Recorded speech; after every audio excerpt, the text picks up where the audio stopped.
welcome to the stream. I am joined here Hey. by Ryan of Epicenter and also our friendly neighborhood crackhead Miscellany. What's going on, guys? Thank you for being here. Yeah, thanks for having us. Absolutely. Yeah, thanks for having us. I didn't have to rush cleaning my cat litter boxes and make a pizza, but You did get to eat the pizza, though, so that's all really I got to eat the pizza, yeah. At least you didn't eat the cat litter, so, it could have been a worse day. Yeah. That would have been that like... would have not been good. I don't like that kind of crust. It was good. Fair enough, fair enough. Well, guys, today is a special stream because we are revealing Epicenter's album Subversion for Clone Hero here, and what better way to have the charter and a guitar player for the band to witness it all kind of come together. So I'm so excited. Thank you guys for being here. Thank you everyone in chat for being here. This is very exciting. We're just going to go right into it. Yeah. Track number 1 is Transcendence. Cool. Man, this is cool. This is so surreal just to see, there's the list of songs. I know, right? There it is. There it is. So cool. All right, let's get into it. And anything you guys want to talk about as far as about the songs or about however they came together, feel free. I'll just be jamming along and playing and chatting with you guys. I want to hear some of the things that you thought were noteworthy when you were charting some songs, like things that popped out for you. I'm very interested to see what some of those things were, as the perspective of a charter. Yeah, I mean, the thing mostly is that I actually don't remember much about the charting process, but some songs managed to stand out. Transcendence was the solo mostly, so we can talk about when we come up to it. Sure. But most of the riffs here, actually, yeah, some of this main riff from Transcendence, I had to do so much double take on the charting because I kept disagreeing with myself when I was pressing the notes. I was like, this is lower, this is higher, this is a chord, this is not a chord, and I think just from that I was struggling for a good 1-2 hours just figuring out what I wanted to do. Try to get your footing on how you want to tackle certain moments. Yeah. Mostly I'll try to get things accurate when it comes to if it's a single note or a chord.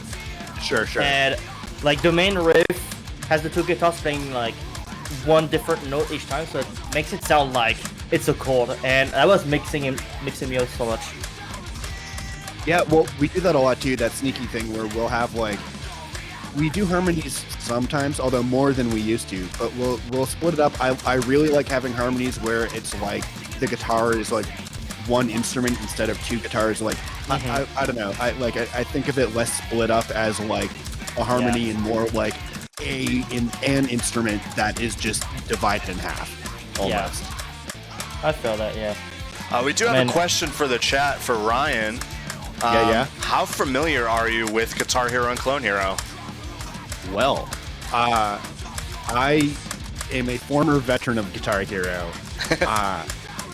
So I know that Clone Hero exists back from the Clone Hero and Frets on Fire days from forever and ever ago. But I don't have a setup to play it myself. But what I'll say is the last thing I did that I retired my Guitar Hero career from is I beat Through the Fire and the Flames on Expert, and I was like, okay, I can say I've done it. So I hung up my plastic guitar at that point. But it's been a long time since I've played, so this is really interesting for me because I used to be very familiar with Guitar Hero in particular, but it's been a long time. That's cool. Did you FC for the Fire and Flames though? That's the question. No. That's a very tough accomplishment right there. Look, I just loved the fact that I got past the intro. I was like, that was it. I don't care. I don't care if my meter's in the red and the crowd's booing, but I didn't fail. Yeah. By the way, we just missed it during the talk, but the solo, the tapping chimneys, that part is messed up. That part is messed up. I don't know if we can go back and take the solo again. Because I don't know if Ryan saw that. Yeah, I'd have to see it again. Yeah, that solo is Moose is right saying it's one of the hardest from the album because You just have to be good at tapping and like doing quad patterns. So that was a chimneys. Jared solo, and he has these really tremendously like surprising shapes and patterns, and like his sense of melody is really interesting too, in a way where like again it's more about like the motion than it is about like the phrase itself. Yeah. And like so like and he can shred for days. So like when he gets to some of those parts, that was a solo of his, and he can just lay into it, and like he's almost untouchable at that rate. I mean, that's how you know that someone is a good guitarist. They just do their thing and it works. Yeah, truly. I wouldn't think of half of the stuff that he comes up with for his leads, but that's why it's a Jared lead and not a Ryan lead. Yeah. I actually don't know. Do you have any like any remarkable, not remarkable, but like memorable? Just like in general, do you have any solos on the album? So this is one of them right here, right? This is me. Yep. Oh, okay. Yep. So we both I'll- take solos. So Yeah, the first one was Jared, and that one was me. I don't know why I wanted to say memorable solos, but like I didn't even know if you had any solos. That the question was like kind of go. Actually, though, I mean, Going so over. far as specifically memorable solos, though, I think my favorite solo of mine on this record is also my solo on Splatterbrain, because there's something about it that I really like how it all came together. Yeah, yours is the messy one, right? Or the No, the that's one- Jared. I think you like Jared. I think you like Jared's lead playing, which is cool, because he's got a really like chaotic. He's like contained chaos style. I mean, I like to play it. I like to listen to it. I hate to chart it because that's also something to mention. Is like, you know, like you play. You can play with the more casual like space note spacing like 16th, 8th, 12th, Sure. 24th. For some of the solos, I had to use some weird Yeah. placement to make sure that it's like smooth and still accurate with the where it should be placed. So I had Yep. to use like 20th, 28th, some like yeah, 21st. Like it's really awkward sometimes, but that's so kooky. yeah. I mean, we're really really big fans. Like I would I would say to the point that we are like literal like nerds about fascinating rhythms. We just find like rhythmic tensions and different ways to place them like so interesting. Oh, okay, cool. Here's the solo. Here's the Yeah, solo. here's the solo.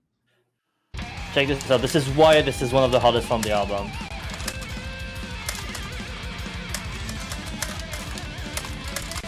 Now you can see some of the notes are not really placed well on the grid. That's when I used some weird placement. Yeah, like this whole section. Oh no, Very not easy to miss as in in. it wasn't on the grid, but like that section being like one of those hard tapping patterns. Yeah. Here, that pattern here, for like, with the colonial terms, we call that chimneys. Okay. So like you just tap with your right hand the higher note and you fret the rest like you would do on guitar. Yeah, So Or it you're does, just like- one-handed if you're stupid Yeah. like me. Yeah. If you're stupid like Nick, you one hand. But like, it just like creates a chimney shape, so that's why we call Yeah. them chimneys. Exactly. That riff that goes in right after that solo, that riff is that's my favorite riff to play live in our set every single show we It's- play. Really? It's a heavy one. It's a very Yeah. heavy riff. That's the part that like it any show at any given moment, at least someone goes off at that part. Mhm. I mean, yeah. But that's the part, and like we have this big. Oops, sorry, that was probably loud. It This actually big, like wasn't. unified like headbang, and like all the lights change color for that part, and like and our vocalist just loses his mind. So like that's usually earlier in the set too. So that's the part where I go, okay, like let's get into it, you know. Yeah. And that's the first like part where people really open up, I think, in a live setting. That's Hell cool. yeah. Song number 2 is Nightmare Visions, correct? Yeah. All right. God, I don't remember anything about charting that one. I think that Yeah. was one of the. The It was one of the quickest one I early charted. ones. This is definitely like one of the more straightforward songs. Like there's moments that are really weird, but mostly this is like more of a like not a pop song, but like It's it has like a definitely regular vibey. structure to it. Yeah. Yeah. It's Sure. a more catchy one, you could say, maybe. Yeah. It was going more for that than it was, you know, trying to impress the music majors. And here come those gallops. Yeah. Oh yeah, this was a killer when we first wrote this to like get the endurance, just to like get all the for this, and then like the other chugs that happen later. You know, That was hard. this chug right here, I'm talking about like some past stuff I've charted, but this riff right here reminds me of the third Lich King song by Lich King. Oh yeah. Okay. Yeah. Okay. It's exactly the same rhythm. And We just played the Lich King. Oh no shit. Yeah. Like a couple weeks ago. That's we're funny. Oh, the Brian, their drummer is who's recording our new EP. I mean, hey, you wanna know something? Ryan used to be a charter for a rock band. Hell yeah. Oh, that makes so much sense because Brian, I know he used to have he had like the really nice done up like MIDI electric drum kit set up for like the rock band thing, and I know he's used that on things before. Yeah. That's so. I mean, I'm also friend with the band. Like we talk sometimes on Discord. Sure. Like funny thing, I even played Golf with Your Friends on my streams with the guitarist of the band, just casually. Which, Joe or Nick? Joe. They're all named Nick. Okay, Joe is so nice. I Yeah, like Joe because he's awkward and nervous, and like I like that from the guitarist of Lich King because it makes me feel like I can be in the same room as him. They're pretty cool guys. Like recently, a friend of Moose and I, his name is Tris. He full comboed a 30-minute long Lich King. Yeah, shot it was I made. insane. And Yeah. I posted that in the Lich King Discord server, and Cool. like they were just like, oh man, that's crazy. Like I don't know what's possible because it's a really dumb shot, but came out well. But the band knows and like the Clone Hero stuff. That's pretty neat. That riff though, that totally is that is a total like right hand Lich King riff though. That that is totally that's right up that alley. God. No, I see the name Nightmare Visions and it's like resonating with Nightmare Logic by Power Trip. You know, it was almost gonna be. We changed the name to be slightly different because when we had the song written, it's before Nightmare Logic came out, but then we didn't put it until afterwards. And this was Nightmare Visions, but it was gonna be, I can't remember what it was gonna be, but it was gonna be something else that sounded a lot closer to Nightmare Logic, and then they put that out, and I was like, well, we should adjust this. Yeah. Man, especially I because that album blew up too. Like people liked that record. Yeah. I mean, I hadn't heard of Power Trip like before, and like that band is just insane. I miss Friday so much. Well, they're so good at doing so much with so little. Like their stuff is so simple, but it just hits. Yeah, I mean, there's a song from their first album like called Crossbreaker. It's like the easiest thrash song I've ever seen, but it smashes.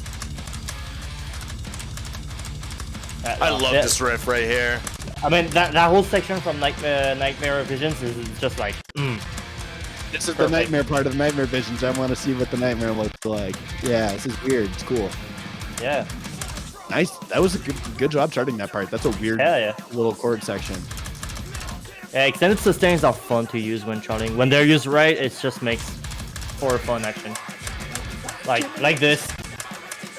Yeah. There you go. Well, that's another thing. I was interested to see, are you going to go with that or are you going to keep the chugs going? You know, little choices like that. Or, you know, either one would have been correct.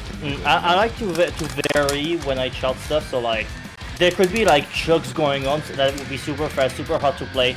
But if there is a lead or, like, something that's coming in, I'd like to highlight the change a bit. Sure. That makes sense. Because when I chart songs, usually, I don't focus on one guitar. I focus on like multiple instruments. So sometimes I can do like the arrangement. Yeah, and I can like work with first fragment, for example. Like we talked about it before the stream. First fragment. Sometimes I chart the right guitar. Sometimes the left guitar. Sometimes the bass. I would chart the bass instead because it's just more. It's just one going front. on there. Like the bass solos, for example. Like I would focus on them. Or even sometimes like I tried Under the Sea by Power Glove, and that's so cool. They have like talk like about sweeping. Yeah, they have like a little steel drum part before the last chorus, and I just charted the steel drums because it made for something That's fun. The melody. That's the part. Look at that, 99%. That's probably gonna be what I get on all of them. I won't FC, I don't think. If you do, what song will it be? My prediction is if it happens on any of them, it's drones. That's my Drones prediction. is deceivingly difficult. Is it? Oh yeah. Cool. I'm glad to hear that. If it was going to be on any of the songs, it probably would have been Nightmare Visions. Oh no. Yeah, we'll talk about drones. I think it's the I don't know if I'm mistaking it, but I think It's the one I'm robot thinking voice of. one. Yeah. Yeah, that's the one. So then, yeah, it's actually more difficult than it seems.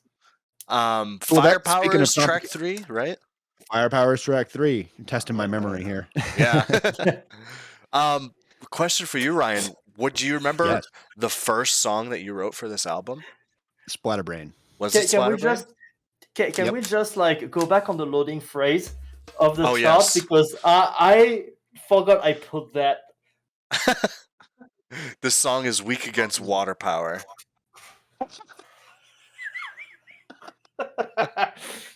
That's true. Yeah, they don't tell you that in school, but that's true. Yes. A good thing I played Pokemon. Yeah, Hey, Legends Arceus, they're finally doing good Yeah. games again. I Yeah, know. and like the ninth generation seems to be promising. Oh yeah. They have they have the Weed Cat as a starter, and And then Yeah. the dinosaur thing, Fuecoco. oh yeah. And the water duck. I feel like Firepower is a song that would generally be fun to play because of how bouncy it is. Yeah. Absolutely. If I'm not wrong, that riff right here repeats a lot in the song. Yeah, that's a common theme. We do a lot of little things to like. The thing we'll do is we'll change like how we hit it, so it'll like change the timbre Yeah. of it. But like that is like a really common theme in this song. And that's the good thing though. Like you have one theme, and you repeat it with like little changes, and it makes like the thing more interesting over time. Yep. Because a lot of it Thank comes you, down. Connor. What Oh was yeah, that? he said have fun jamming. Oh, I was saying Someone- thank you to Connor.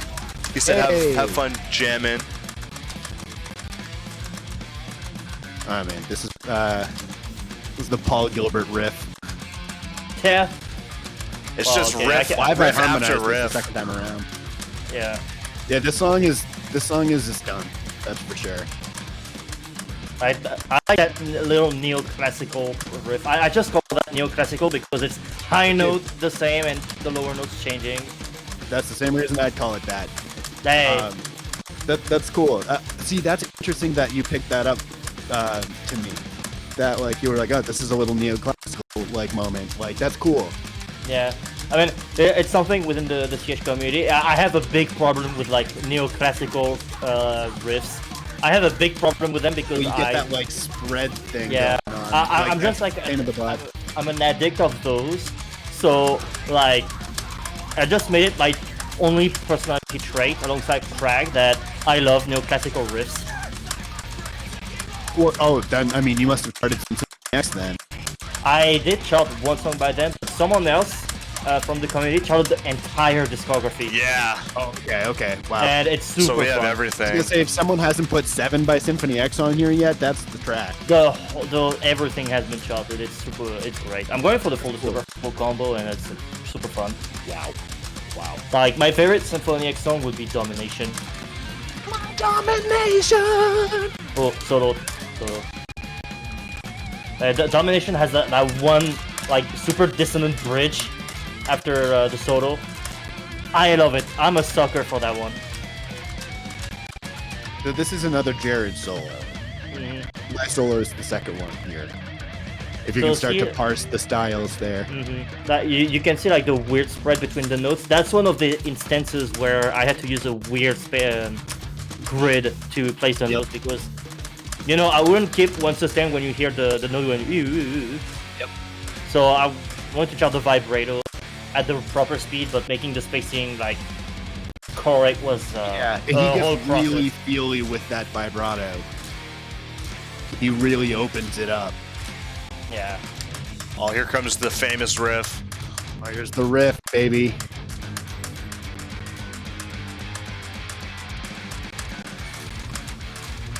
Yeah, that riff is sick.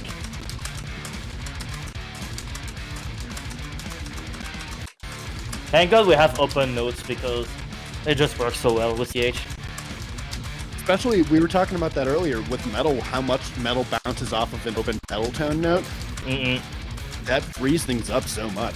Yeah, and like just like for charting purpose, it makes things so much easier because you have technically a sixth note to work with, and Yeah. sometimes the rapping just fits perfectly the six notes.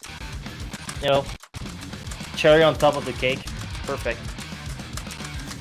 This is a riff, this little interlude before the next solo, that I think is probably much harder on guitar than it is on Clone Hero. I would imagine. Probably, I would yeah. imagine.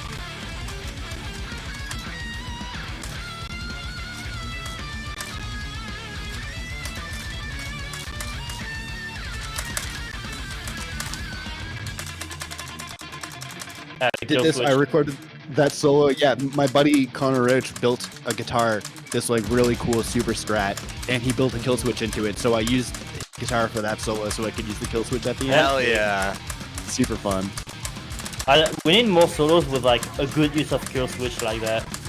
It's really cool. They're strange to really implement well without it just being really gimmicky. But like, I think there's so much potential with it. Yeah. Like, I love I'm that just all the waiting for lyrics pop up. Did you did you punch in all the lyrics too? Is that what happened, or is it like an auto? Like, does it pick up like the lyrics? Oh no, I put the lyrics myself in the Cool. in the chart. That's so cool. Yeah, I place manually like every what we call flags or events in Sure. the chart file, and then through another software I put the text and make the syllables. Okay, cool. That's And really cool. I gotta actually. say, it was hard to find the lyrics for the whole album. It was hard to Yeah. find them. I don't even they're know. I only mean, on like, I the- have them on my phone, but like, I don't know if all of them are even publicly available. They are every lyrics are available on Music Match. That's the only Hey. website I found them on. Look at that. Yeah, we should be better about making those available. Put them on Genius, damn it. Yep.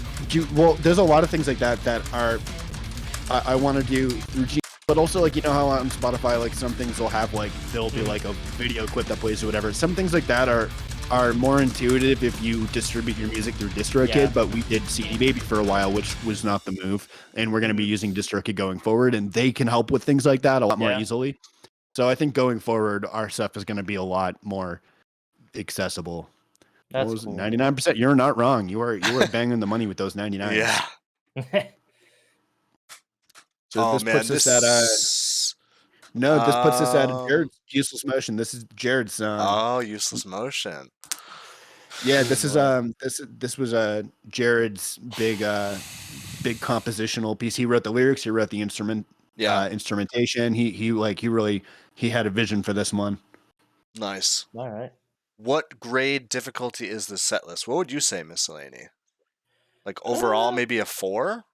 Yeah, 4 or overall I would 6? say 4, 5, but there are some songs that I would just like to make you their little bitch because some of them are hard, Yeah, absolutely. but it's pretty accessible for thrash metal content, I'd say. Yeah, I feel like we have moments. I feel like we have Yeah. moments that are hard. You know, absolutely. Yeah, I'm not sure about how it is on the charts, but I feel like we have a lot of approachable ideas with tricky additions. I don't know. now is this See- Jared or is this you here? Now this is me. Okay. I don't know if Yeah, you we can imitate each other. yeah, I don't know if you still like the way I started like the Yeah. the upgoing whatever that was because I'm not a guitarist. So what's interesting is that was the part that was supposed to kind of be resemblant of like an old slide guitar part, but I actually didn't have the slide on me at the moment in the studio, so I just used my car keys for that. Wow. Nice. So we kept it. Funny to use the car keys on a song called Useless Motion. Yeah, that's so true. But, Jared see, is very this song big with was- these weird timing parts. this song was super fun to chart just because I got to use 3-note chords and I love using those. So like, Yeah, among the really Jared's wide chords chords, are really colorful. yeah. Yeah, he has That's- those really like just thick like wall of sound chords that he was writing out. Oh yeah, and this riff right here. Yeah, when it drops down. And then the We Become the Teacher breakdown. Yes. Yeah. Yeah, when Jared he came up with that, and I was like, this is very, very cool. This is way cooler than I like the change of rhythm right here. Yeah, that's the kind of thing we love. That kind of thing, that kind of modulation. We did that same kind of thing at the end of Wolves too. That breakdown. Oh, I love the end of Wolves. Oh yeah. That's one of my favorites. Yeah, it's fun, like those little moments where you get to drag your knuckles and just make some bully riffs.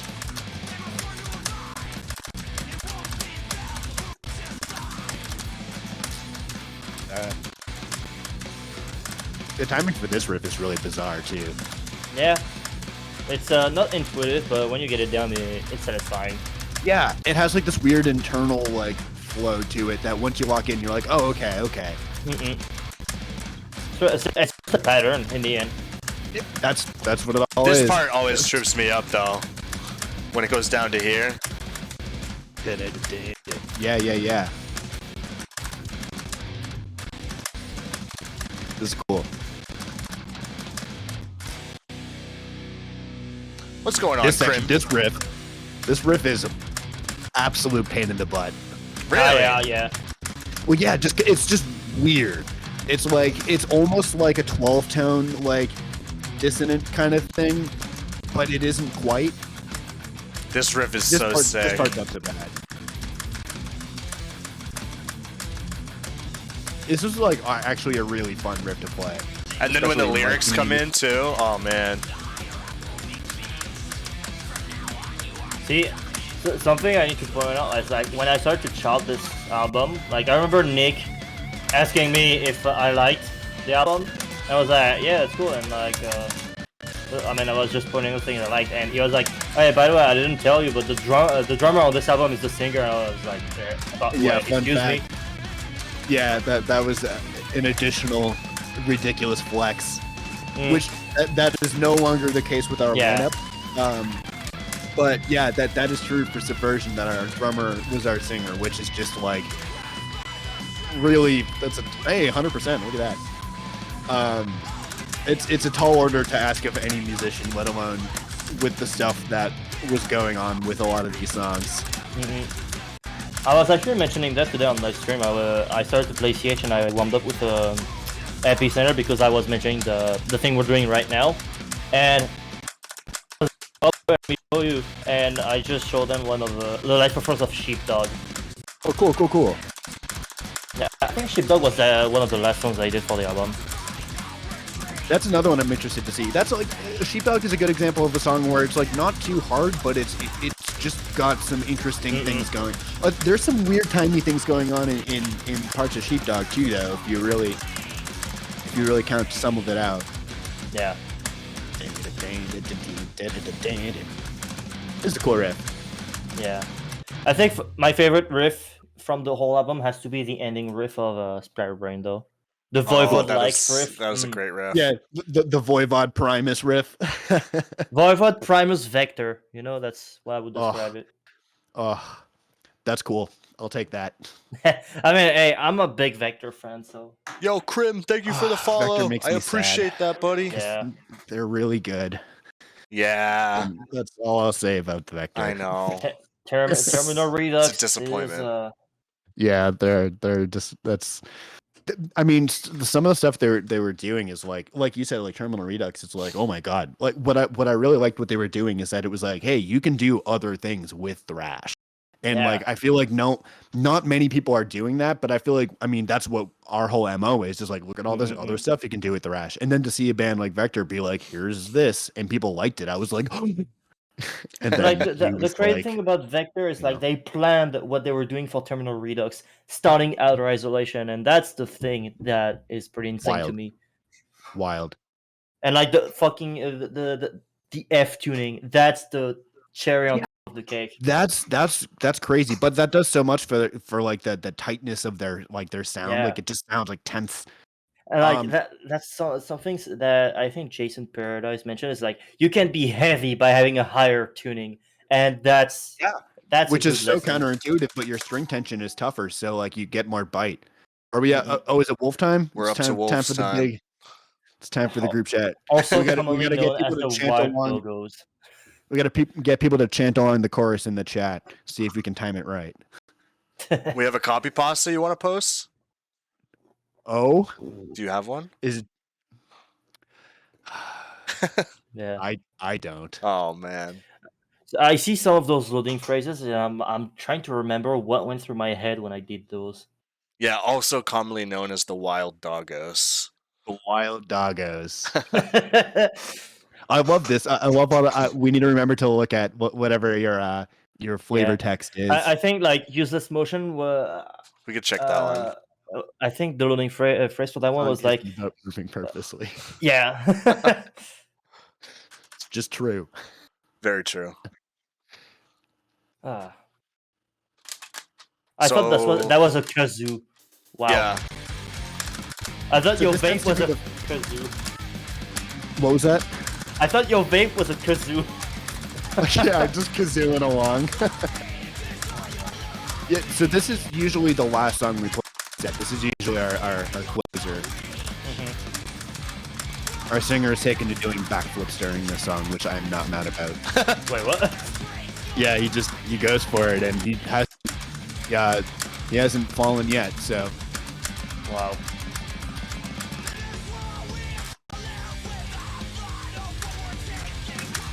See, I would say this one is the more catchy song from the album. this is that song. This Yeah, is it like- definitely has the sort of Yeah. like that structure to it. Yeah, Like That- the that's chorus, that chorus feels like a chant.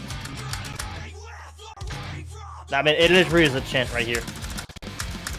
Yeah, this song is totally one of those like. So we have a lot of like heady songs that are like really like exploring different things, like complicated rhythms or whatever. But we also have a lot of stuff that's just like, just run around and have fun. And this is one of those songs where it's just about like, this one's just about the energy. You know, we're not trying to prove anything. We're just trying to. And like, it's pretty cool to have that kind of variety within an album in general, because you get the catchy songs to like keep the attention of the new listeners, and then they can dive into the more complex stuff, and they're like, okay, that's pretty sick. Yeah. That's the thing. I think we're a band that like we have a couple songs like you said that are like more accessible. Like Wolves is one of those songs where you can instantly kind of get the appeal of it. But I think we're a band that in general like benefits from multiple listen throughs, so that you can start to go, oh, like they're doing some cool stuff that I didn't pick up before. Like we're one of those. So like if we catch your interest, like I think there's a lot to dig into, but I think a lot of it doesn't show up on a first listen. Yeah, that makes sense. Except for a song like Wolves, that's like, yeah, here it is. Here's the song. Yeah. Now, this is a back-to-back. That was me. This is Jared. Oh, okay. That's sick. Yep. It's the change of tone is like unnoticeable. Yeah. Well, that's the other thing is we've been playing together. Me and Jared have been playing guitar together since like 2008 or something The like that. The change of rhythm at the end of the section is pretty cool. Oh, cool. When it goes back into the main riff. Yeah. The shuffle into like this. Bada. Girl that Bob is has a sick, question man. for you, Ryan. And Hey, she's yeah, what's asking, up? what are some of your favorite bands besides Epicenter? You know, I have no idea whether or not I would like Epicenter if I wasn't in it. You know, that's an interesting thing. Some of my favorite bands. Well, I really like. This is gonna sound like a cop out, but I really like anything that is done with like intent or with spirit. So like, I have this phrase that good is good. My favorite band is Meshuggah, the metal band Meshuggah. But I mean, I don't know.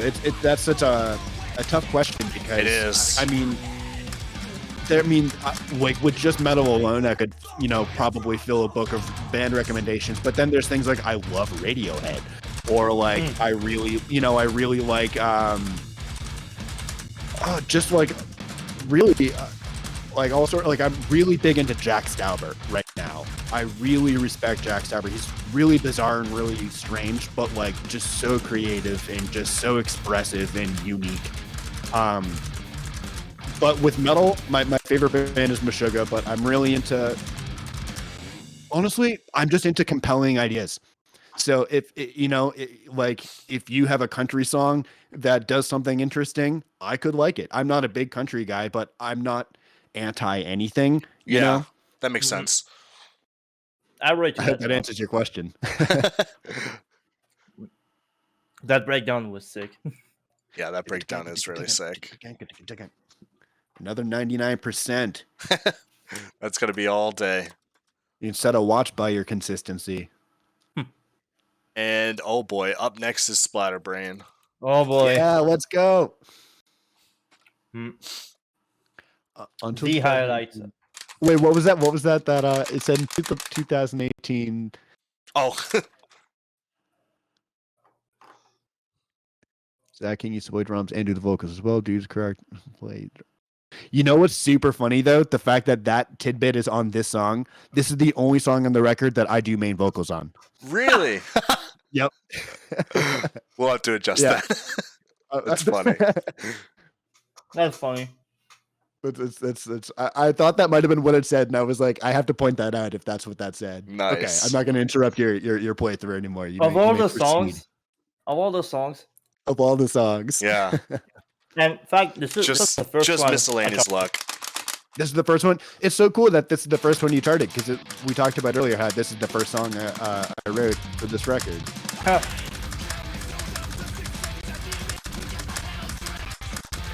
I never knew this was you. Yep. Yeah, the voice is like very different now that you mentioned it. It's funny, like you can kind of sneak things like that past people with metal a little bit because it's like a genre that's not as focused around the singer being the thing you're looking at, more like they're one of the things you're looking at. Whereas like if you're like in an R&B band or whatever, like everyone is killing it, but like most people are there for the singer, you know. With metal, it's like the singer is one of the reasons to show up, but the guitars, like the kick drum, and like the bass, and like everything is like it works differently compositionally. So like you can kind of sneak things like that past people with vocals without them totally catching it. I like to point out that this chorus, now that I listened to Wolf before, this chorus sounds like the breakdown at the end of Wolf. Like the rhythm of it. Like, Similar, yeah. It's because it's those groups of polyrhythmic fours. Yeah, that was the first song I heard from the album because I heard the solo, and I was like, I'm gonna get the hardest one out of the way so that I can do everything much peacefully, you know. So you might be interested to know so this is another solo where me and Jared have our solos back to back. Oh wait, I want to see this. Yeah. This riff.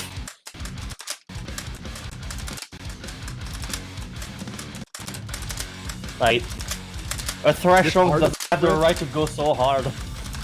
This part of this riff in particular is like still makes our brains hurt.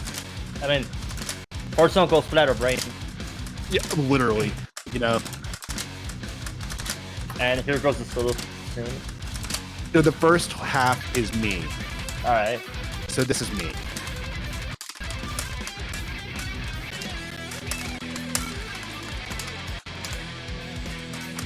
Yep.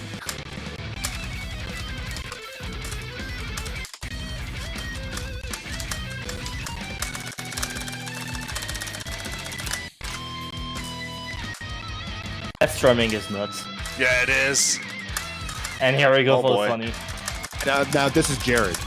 So what's interesting about this, and it's so cool that you did the double notes there. So this solo is so chaotic. This is two similar guitar solos at the same time. Huh. And that he had like a shape and everything down, and he stacked them both just so it's even more unhinged. So you're technically charting two solos at once right now and killing it. Huh. Wow. So I could take me chart 2 notes for everything. Gotcha. Yeah, so I mean the fact that you did that like for the first chunk, I was like, that's true. Actually, that's. Yeah, I mean, it sounded like wide, so that's why I went with chords. And Yeah. here's the best riff on the album. Actually, take.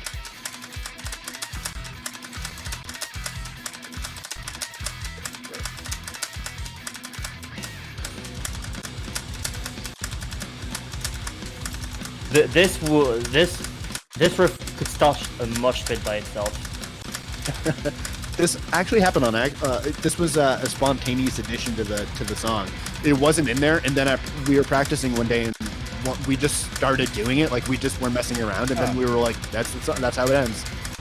Nice. We just kind of did it one day.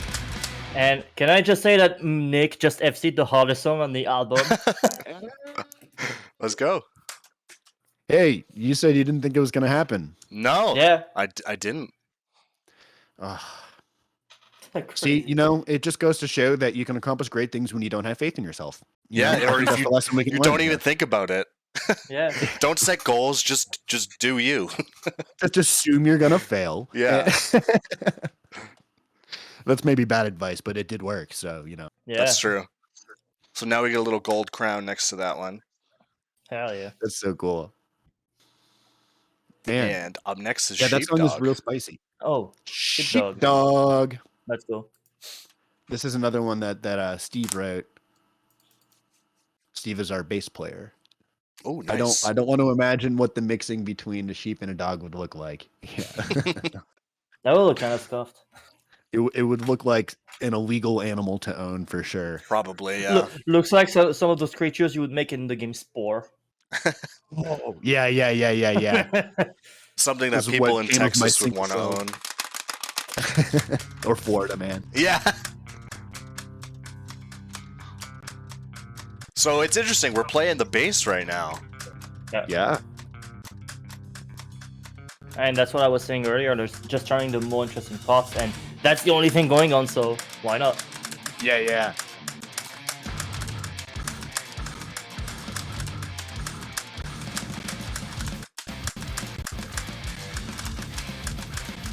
In the original lineup of the album, this was going to be right after Wolves, but then we're like, we shouldn't have Wolves and Sheepdog next to each other. They're also like almost similar. So we were like, we got to spread these out.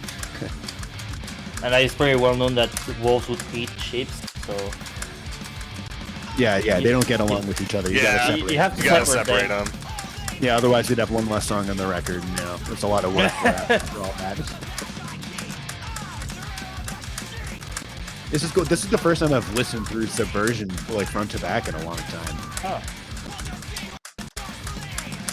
I go through phases of doing that. I like obsessively like review my work. Like if there's a recording or a video or something, like I'll watch it and listen to it until I just absolutely hate it. But it's been so long since I've done that with Subversion that like this is just like it's neat to be like, oh yeah. Pop quiz, is this me or Jared? This is Jared. Yeah. You are not wrong. Oh. I don't think I have a solo in the song. Yo, what's going on, Eris? Okay, I need to say, this whole section until the next verse, it's simple, but it does the job so well. Cool. Just like chugging opens. Yeah, this part's just for the party of the riff.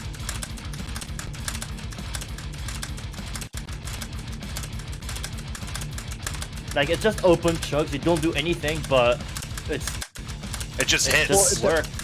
I mean, that's like a tricky thing with songwriting is knowing like when you have a moment, like how long to really let someone live in that moment and just let it like, air out for a while. And that was one of those riffs that we were like, it just feels good to just hang out here for a bit, But it's so easy to like to blow over part, or even inversely to stay way too long.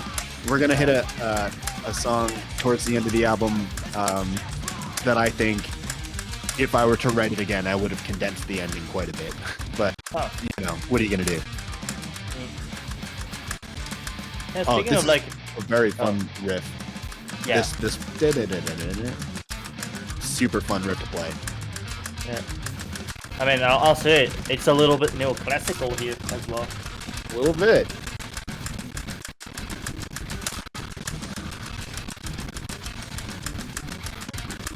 Speaking of like rearranging older songs, like I was talking actually with the Shadow of a guitarist, as I mentioned earlier, about like tab books for their first album, and he was like, I would never release a tab book for the first album because I would not change so many things about it. So he that's the only reason he doesn't want to do the tab book. He just doesn't want to rewrite the songs and like mess up people. This riff is sick. Yeah, I love this riff. It just grooves. Super fun to play too. That's why I love the use of open notes in charts nowadays. Like, just the motion of pulling off the frets and then going back to it is just like a little satisfaction. Yeah, you got the little rhythm change from the chugs there. Yeah. Nice. I really pay close attention to what I chart. So any changes, I will put them. I will just pick them up because I have. That's a good catch because that's a subtle change. Oh, I want to see this. Yeah, you know. Yeah, it's a really scuffed note placement. That timing for that section is, I still don't 100% know how to count what that section is. I just know when I did it right. The big Slayer Tamaraya scream. You don't mess with me because my gun is bigger!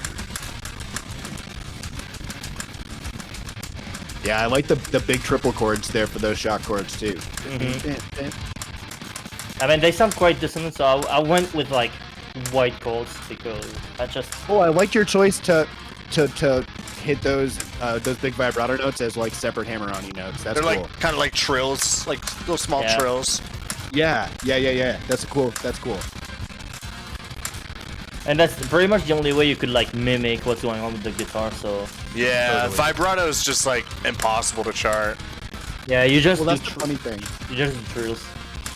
I have this thing now. Whenever I do play like Guitar Hero or a thing like that, I impulsively add vibrato to my notes, and it's so frustrating when nothing happens. I do that sometimes myself. Where like I'm just vibing with the song, and I would just like do really useless vibrato with my when I fret, when I know it's not doing anything, or like even funnier, I would do like the dive bomb motion. Yep. With like the whammy bar, but although like it doesn't go backwards, so it just stays in place. You can't pull it back, but it's like the intent of pulling a bar back. Yeah, that would be really fun actually. If someone made a Floyd Rose Guitar Hero controller where you could pull the bar back, that'd be cool. That would be so cool. I mean, I'm pretty sure like some of the modders from the community could do that. Because this community has a lot of modders. Like this guitar is like, it should be an Explorer, like GH2 Explorer. Right. It's entirely modded with like mech frets and mech cool. switches. Arduino as well inside, so like you can do anything. Man, people are so incredible. Like the stuff that I don't know. I find communities like this really inspiring because like people just out of nothing other than the joy of knowing that people would have something fun to do if I did this. People just innovate, you know, and it's so cool to know that people are just like, I just want this to be something people can do. So I did it. And I don't know. I love that spirit. Yeah. This song isn't related to the Marvel character, the Collector, nor the Mortal Kombat character, the Collector. Neither.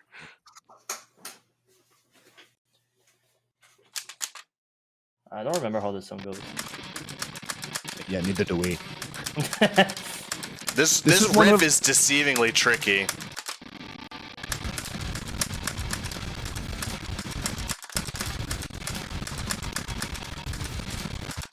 That's how I would describe it in real life too. Speaking, you were doing Blackened earlier. This song in particular gives me big Injustice for All guitar vibes in a lot of spots. I can feel that, yeah. Something funny to mention is that your former drummer that was doing the singing is not that great at keeping time singing in time with the song. Because how many times did I have to place the flag for the lyric in between beats instead of right on the beat? We're very big at pickup measures. Very, very big on the pickup measure thing. Like every time I would do lyrics, the flags would be like 1/16 off or 1/32 off the beat. Well, a big thing too that we do. So a lot of our lyrics, especially once we started pulling away from the like more melodic lyrics to the more like aggressive like stuff, and more so as we progressed, it's funny, like they're written a lot more like hip hop or rap lyrics in the sense that it's more about like where the flow catches on with relation to where it was before than it is about like this like regular melodic cadence. So it's really funny because I feel like I'm like a lot of the times I feel like I'm writing rap songs, but just like the kind of rap songs that like white guys can pull off. So like, that's the downside is I love rap, but I know how to do it, but I'll just never sound cool because of the voice I have, and it's just correct. I mean, you could write songs for other people. Yeah. I'll invent a new form of hip hop. Yeah, hey, yo, Thrash hip hop pop. with like, hip hop Look, I or tried. rap with like Meshuggah timing. That would actually be sweet. There's a bunch of mashups of people with like Meshuggah beats and then like rappers or hip hop artists over the top. I honestly think that's I think that's coming in the future. I genuinely think within the next 10, 20 years, you're going to see a lot more of that on like pop radio. But I think it's going to be abstracted. Like, I don't think people on pop radio are going to know that they're doing it because it's a reference to Meshuggah. I think it's just going to become gradually more like hegemonized in people's psyches. Yeah, I mentioned Meshuggah because like that's the one band that comes to mind when you try to do weird polyrhythms and such. Yeah, they are the kings of the calculator. Speaking of weird kind of stuff. So this is Jared. The one before was you? Yes. I don't love my solo on this song, but that's okay. I like it. Sometimes you just have to get it done. Well, thank you. I like ideas in it. I love this riff coming up. I feel like it's a really underutilized. Like I don't know. We didn't really play the song out, but I would play the song out just for this riff. When we add the harmony layer over that part.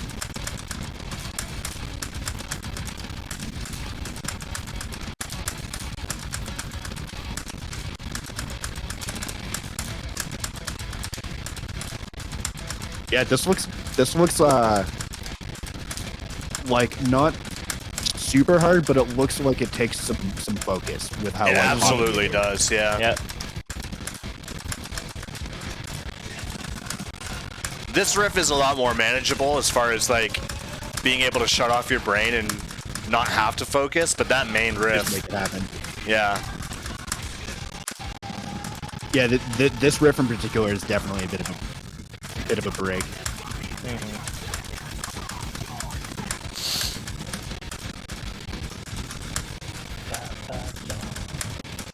I'm gonna step away for 3 seconds. I'll be right Alrighty. back. Yeah. Alright. Enjoy the view of my room changing colors from a flashing light.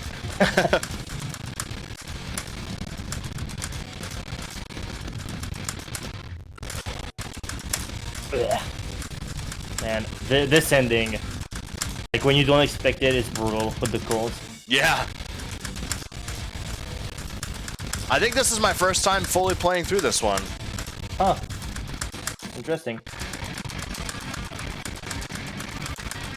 I think this was the last one I did for the album. Maybe. I'm gonna check out DMs, but I think this was one of the last ones I did for the album. No, the last one I did was The Fugitive. The Fugitive, okay. But this one was the second to last song I did for the album. Mm-hmm. The first one you did was Firepower? Or no, it was Splatterbrain. Yeah, I mentioned it was by a Splatterbrain. Yeah. I'm just gonna wait for Eggman to come back. Sure. Actually, I think Fugitive is next. I think so, yeah. Well, you could sort by album. You would have the songs in order. Oh yeah, there we are. Fugitive There we up are, yeah. next. And then we have the shortest song ever. Yeah. Still one of my favorite. I just like. Although for has a some punch. reason, Drones is in a different yeah. category. Oh yeah, because I typed the album as Epicenter. Oh, okay. That's right. So yeah, I think it would be Fugitive, then Drones, then Proxy War. Yes, Proxy War is the very last one. Yeah, Proxy War is the last one. I think that was the second one I did for the album. Yeah, because it was super short. But Good banging out real quick. but The loading phrase. Why are you running?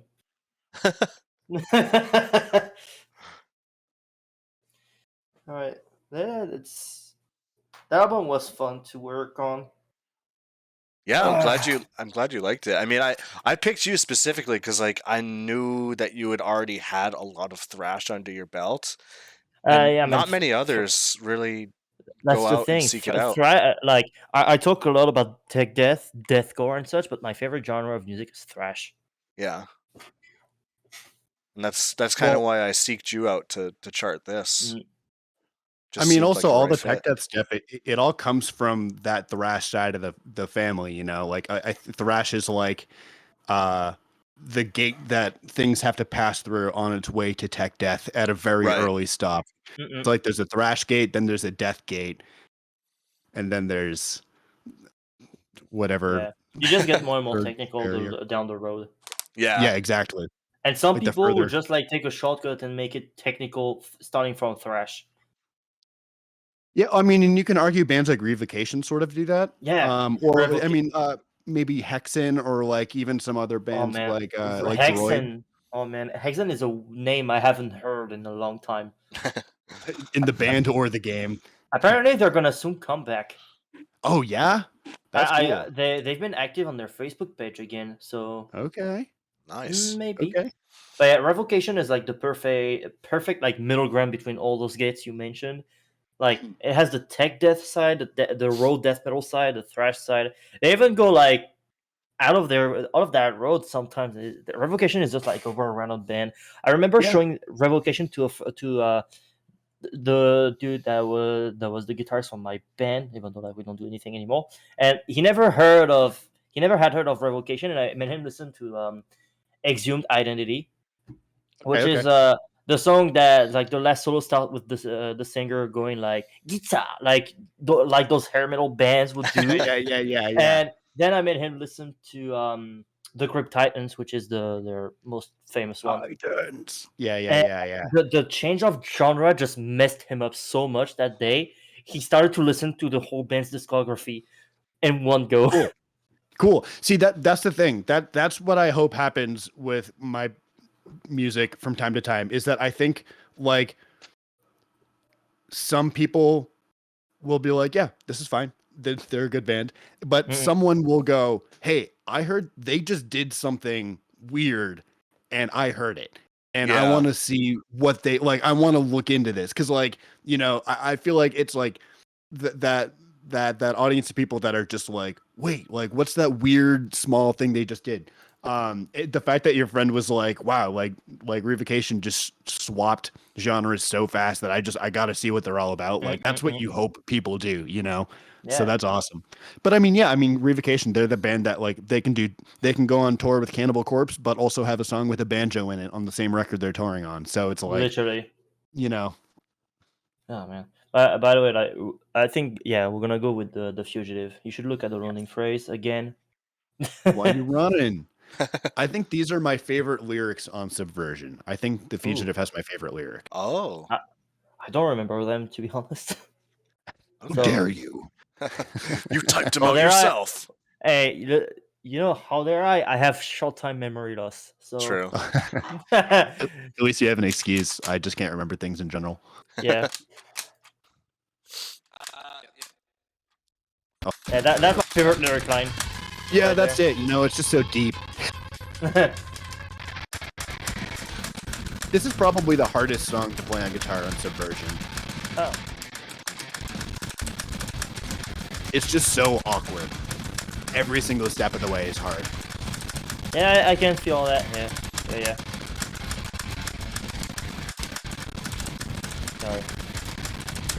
Yeah, I'm like rediscovering the charts. And I'm like, oh yeah, I did that. That's right. Yeah. Oh yeah, I spent hours of my life making this happen. Yeah, literally. Like, I like at some point I was in vacation with at my now ex partner's house, and I was just charting Sheepdog actually at there. And like, then I'm like coming back home. I plug my USB, my USB drive on my PC. I'm like, right, I did that. Because That I must be remember awesome though. It's like finding $20 in your pocket. Like, oh, I gotta do Sheepdog. Oh, I'm already done Sheepdog. Okay. Yeah, literally like, I was just like coming back the same day. I was like, okay, I need to get going with the Epicenter stuff. I load up my USB drive. I see that Sheepdog is like almost like 90% done. Okay. I like to surprise myself.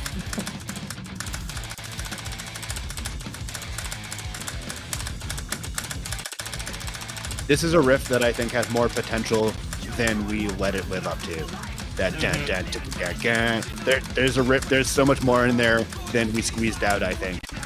Yeah, that riff is like good, and it could have been used a bit more. You see what I'm? Right. And I think the end of the song too pitters out. It's like we do hang on it, but we don't.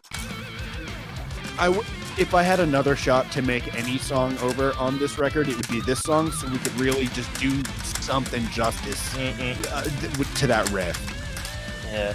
Yeah. Sometimes like you just hear something, like, and you're like, that has potential, but it's not like used at its maximum potential. Exactly. And it's frustrating because there's something like, there. Yeah. Like the thing is like this is your own music, so you could technically do like rewrite it, but like when you listen to like whatever record by Megadeth or like any other band, you're just like, I wanna fix it, but I can't. Yeah. So, well, and that's the thing too, is like at a certain rate, like you just eventually have to say something is done, or otherwise you could just infinitely nitpick on things. I'm sure it's the same with charting. At a certain rate, you have to be like, boy. This is, this works. Yeah. That's cool, man. Charting and being nitpicky. Oh man, that has.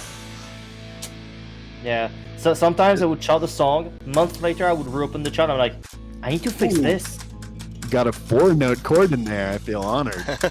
It's not the only one. Hey. Yeah, we never use those like in general, but with extended sustains like that, we allow ourselves to use them. Yeah. I really like this part right here. Yeah, I mean, I'll say it for a third time, but neoclassical right here. Super. This was a big, the Human Abstract was a big influence on me on this section. Nice. In this house, we love Human Abstract. That's another shirt I almost wore today.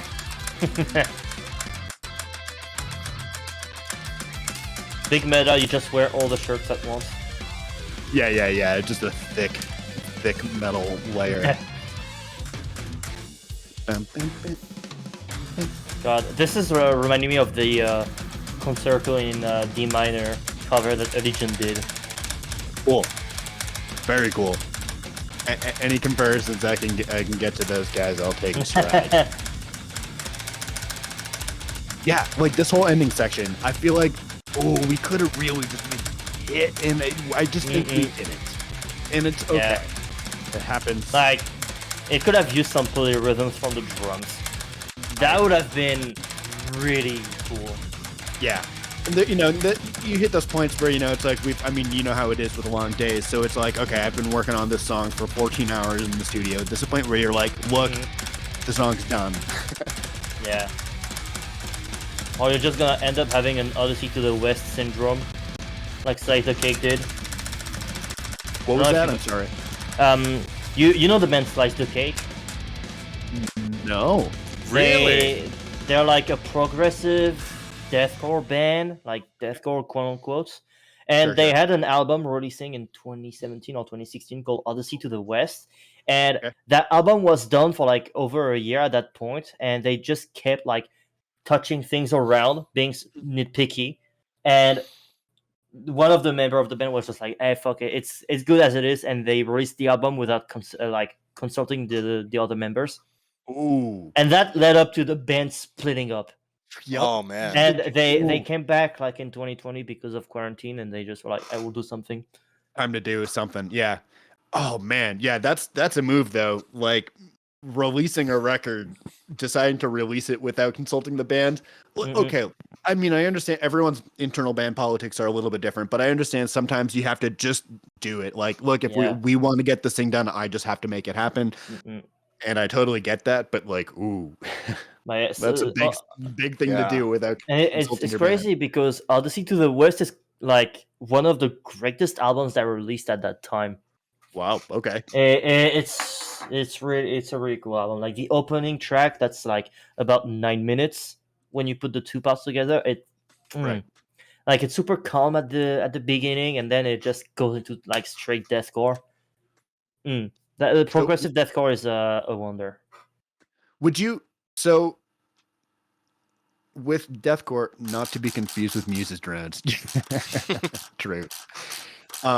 So would you consider like early Veil of Maya to just be like deathcore? Kinda, yeah. Because Like deathcore is one of those more, fuzzy genres where it's eh, like it can kind of just like for me in my brain, like deathcore almost partly means the bands that are gent bands but don't break down enough to be like they're only like 30% Meshuggah mm-mm, instead of like 60%. Yeah. That's like yeah. how my brain classifies deathcore. I feel like the early Veil of Maya is more like a really heavier metalcore rather than proper deathcore. Sure. Okay. With drones, I'm very interested to see how this plays out because they're long sustained bend notes that I wouldn't know how to chart out for like what to do about them. So I'm interested to see what choices you made. And like Nick mentioned, it's deceptively harder than it seems. Yeah, it's very Interesting. deceitful. It's Yeah, a we lot like to harder write than it songs that looks. lie to you. Yeah. Do you think that's because of like the rapping weird timing of Uh, that riff, like the polyrhythm? I don't remember. I think it's more like managing to hold all the sustains. Oh, cool. I keep forgetting that you can do the open note now. Oh man. Yeah. That opens this song up a bunch. This song was on technically this is probably our biggest song according to like most streaming services because it was on the podcast Welcome to Night Vale on an episode for one of the weather songs. That's cool. And like since then like it's been easily like it's our number one song on most of our streaming things. So we used to try to end our sets with this, but we haven't been playing it since coming back yet, but we're probably going to put it back in our set in the future.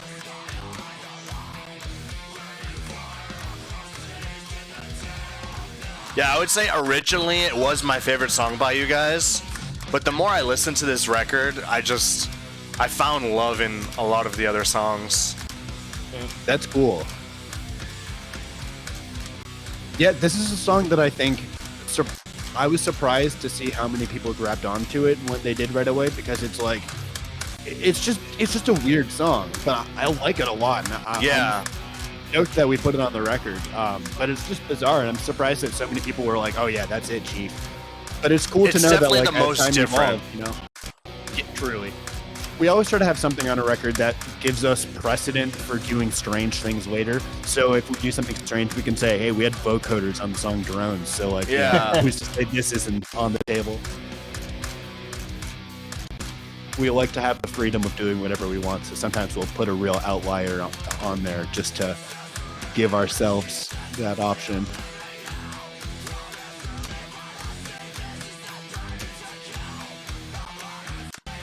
Playing the song live too, it's interesting because it's such a slower tempo than everything else that we do that I have to hold myself totally differently. Like I have to physically occupy space in a totally different way. This section I want to see.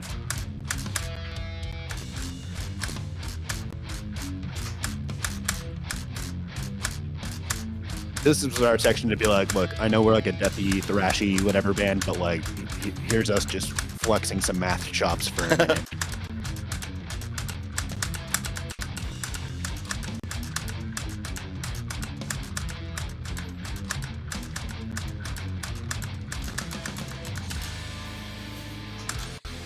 This riff is hard. Is it? Yeah. Because here you can see the blue sustain goes over the open note. So you have to hold the blue sustain and hit the open note, which is super counterintuitive. Oh, it really messes with your brain. Oh, I love that kind of thing. See, that's the kind of thing that like high school me would have been stoked to hear is that part of the riff that you wrote hard to play on with the Guitar Hero controller. It's like hell yeah. Yeah, and like I actually discovered this kind of chanting by chanting Proper for Sentience by Allegiant. Okay. That's how I also ended up having this working in the game, because I found that I tried it. I tried to play and I was like, it doesn't work. So I was messaging the devs to make sure that the next version of the game would allow that to work in the game. Wow, that's awesome. So like through shouting, you experience things, so it improves the game, and that's just cool. It's so rad that you can just do that. Like, hey guys, here's something that would be cool to do. Yeah, I mean, I have the luck to be on the official Clone Hero charting team, so that plays cool. as well. Yeah, it definitely helps. Last one. And the shortest one. The shortest one. What do you think? What's your prediction on your percent that you're going to get on this one? Is this going to be another 99? It'll be another 99, yeah. Oh, come on. You can FC that move. I can FC it, but my blue button is all messed up right now. No Johns. Oh, I'm sure your blue button will get you through it. Let's hope so. 46 seconds at Scream. I'm going to slap your face hard. You're going to nod like those small dogs people put in their car. I mean, it's kind of all true. of your flavor text. It's kind of true, though. It's like, it's the hitter of the album. Well, our thought too was like having this be the fastest song on the record follow up like the slowest song is our way of being like, okay, so the kids that got mad that this wasn't thrash, here's like hyper thrash for you. Yeah.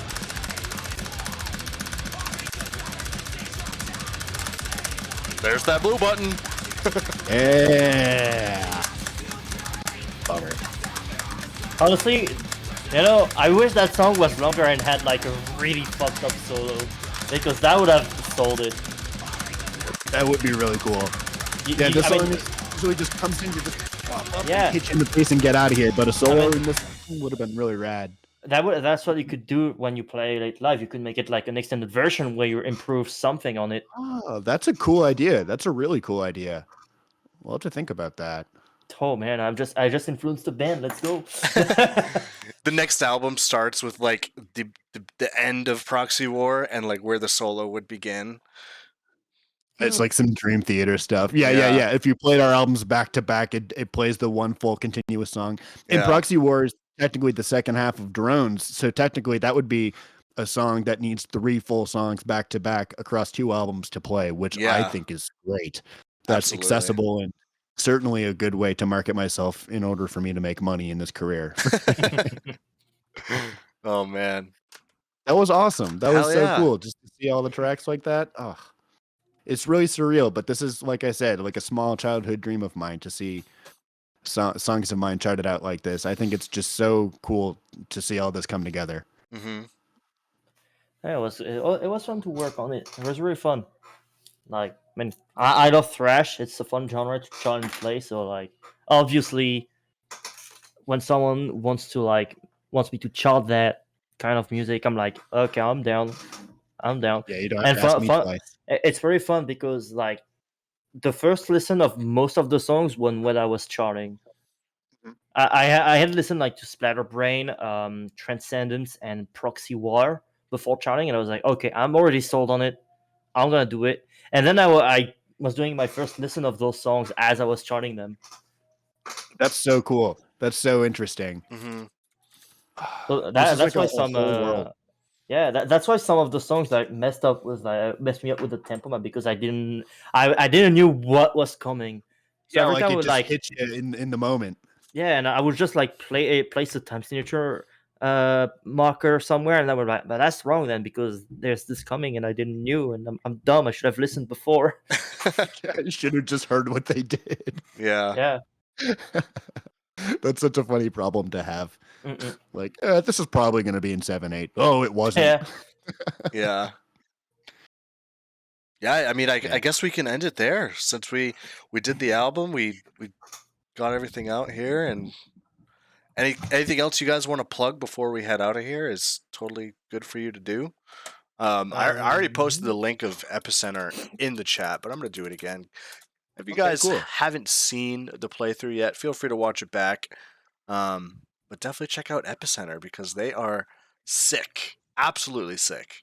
Mm-mm. Love And you. y'all will be able to play their music soon. Yes. Very cool.